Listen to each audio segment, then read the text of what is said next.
एक समय की बात है। किसी देश में सूखे की वजह से अकाल पड़ गया। सभी लोगों की फसलें सूख कर बर्बाद हो गई। उस देश के लोग खाने पीने के लिए तरसने लगे। ऐसे मुश्किल घड़ी में बेचारे कौवों और अन्य पशु पक्षियों को भी रोटी या खाने के टुकड़े नहीं मिल रहे थे। जब कौवों को काफ़ी दिनों से कुछ खाने के लिए नहीं मिला तो वे भोजन की खोज में जंगल ढूंढने लगे। नमस्कार मित्रों, आप सभी का स्वागत है एनबी क्लासेस पे। अगर आप इस चैनल पे नए हैं तो चैनल को लाइक कमेंट शेयर सब्सक्राइब करना मत भूलिएगा।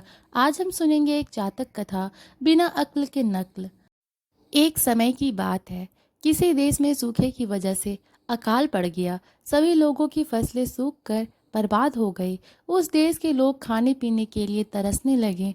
ऐसे मुश्किल घड़ी में बेचारे कौवों और अन्य पशु पक्षियों को भी रोटी या खाने के टुकड़े नहीं मिल रहे थे। जब कौवों को काफ़ी दिनों से कुछ खाने के लिए नहीं मिला तो वे भोजन की खोज में जंगल ढूंढने लगे। जंगल पहुंचने पर एक कौवा कौवी की जोड़ी एक पेड़ पर रुके और वहीं पर अपना बसेरा बना लिया। उसी पेड़ के नीचे एक तालाब था। उस तालाब में पानी में रहने वाला एक कौवा रहता था। वह दिन भर पानी में रहता और ढेर सारी मछलियाँ पकड़कर अपना पेट भरता रहता था। जब पेट भर जाता था तब वह पानी में खेलता भी था। वहीं पेड़ की डाल पर बैठा कौवा जब पानी वाले कौवे को देखता तो उसका भी मन उसी की तरह बनने का करता। उसने सोचा कि अगर वह पानी वाले कौवे से दोस्ती कर ले तो उसे भी दिन भर खाने के लिए मछलियाँ मिलेंगी और उसके भी दिन अच्छे से गुजरने लगेंगे। वह तालाब के किनारे गया और पानी वाले कौवे से मीठे स्वर में बात करने लगा। उसने कहा, मित्र सुनो, तुम बहुत ही स्वस्थ हो, पलक झपकते ही मछलियाँ पकड़ लेते हो। क्या मुझे भी अपना ये गुण सिखा दोगे?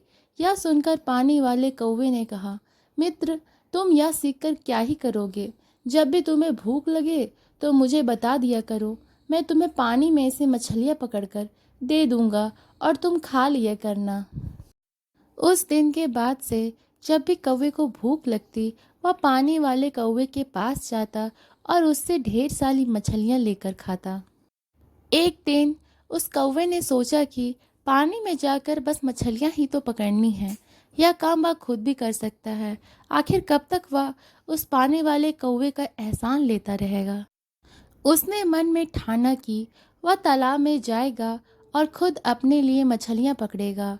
जब वह तालाब के पानी में जाने लगा तो पानी वाले कौवे ने उससे फिर कहा, मित्र, तुम ऐसा मत करो, तुम्हें पानी में मछली पकड़ना नहीं आता है।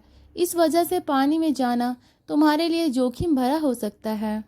पानी वाले कौवे की बात सुनकर पेड़ पर रहने वाले कौवे ने घमंड में कहा, तुम ऐसा अपने अभिमान की वजह से बोल रहे हो।